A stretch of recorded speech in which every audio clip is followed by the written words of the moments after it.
മച്ചകത്തമ്മയെ കാൽ തൊട്ടു വന്ദിച്ചു മകനെ തുടങ്ങു നിൻ യാത്ര. അദ്വൈത വേദാന്ത ചിന്തതൻ വഴിയിലൂടാദ്യന്തമില്ലാത്ത യാത്ര, ഒരറിവില്ല പൈതലിൻ യാത്ര.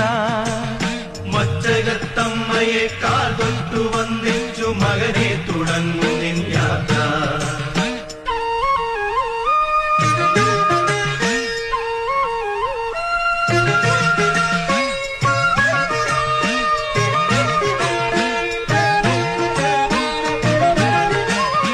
ഒന്നായ നിന്നെ ഇഹ രണ്ടെന്നു കണ്ടുള്ളൊരിണ്ടലുകൾ പോക്കുന്ന യാത്ര. ഒന്നായ